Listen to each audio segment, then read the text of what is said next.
मैं सिर्फ शरद पवार की सुनता हूं, मुझ पर सवाल उठाने वाले वो कौन?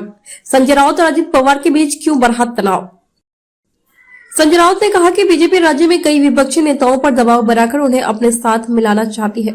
इतना ही नहीं, इसके लिए बीजेपी केंद्रीय जांच एजेंसियों का भी सहारा ले रही है, जो पूरी तरह से लगता है। लेकिन इन सब के बावजूद बीजेपी को आगामी लोकसभा चुनाव में 100 सीटों का नुकसान होगा। मंगलवार को जब अजित पवार मीडिया के सामने आए थे, तब उन्होंने यह कहा था कि मैं बीजेपी में नहीं जा रहा हूँ।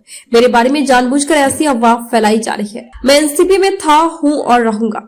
इसके साथ अजित पवार ने संजय राउत को लेकर भी अपनी नाराजगी जाहिर की थी। उन्होंने कहा था कि कुछ लोग एनसीपी और एमवीए का प्रवक्ता बनने की कोशिश कर रहे हैं। बेहतर होगा कि वह सिर्फ अपना काम करे।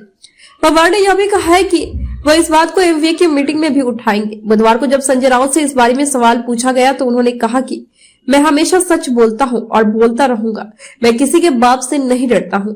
मैं सिर्फ शरद पवार की सुनता हूं। अजित पवार में ऊपर सवाल नहीं खड़े कर सकते हैं। संजय राउत ने कहा कि मैं महाविकास अघाड़ी का चौकीदार हूं और मैं अपना काम करता रहूंगा। राउत ने कहा कि जब शिवसेना टूटी थी, तब आप पवार भी हमारे साथ हुए अन्याय की वकालत कर रहे थे। फिर मेरे बयान पर इतनी नाराजगी क्यों? अजित पवार ने क्या कहा था? मंगलवार को एनसीपी नेता अजित पवार ने संजय राउत का नाम लिए बिना उन पर निशाना साधा था। पवार ने कहा था कि पार्टी के बाहर के कुछ लोगों ने एनसीपी के प्रवक्ता बनने की कोशिश कर रहे हैं।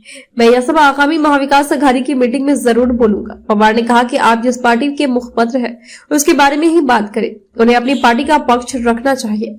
हमारी पार्टी के नेता प्रवक्ता हमारा पक्ष रखने के लिए सक्षम है।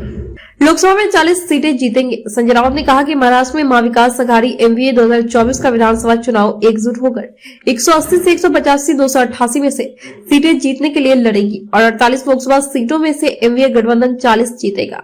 यह पूछे जाने पर कि विपक्ष का प्रधानमंत्री पद का चेहरा कौन होगा, उन्होंने कहा कि यह कोई भी हो सकता है, लेकिन देश 2024 में केंद्र में सत्ता परिवर्तन देखेगा, इसमें कोई संदेह नहीं है। राउत ने कहा कि आने वाले लोकसभा चुनाव में बीजेपी को देश में 100 सीटों का नुकसान होगा।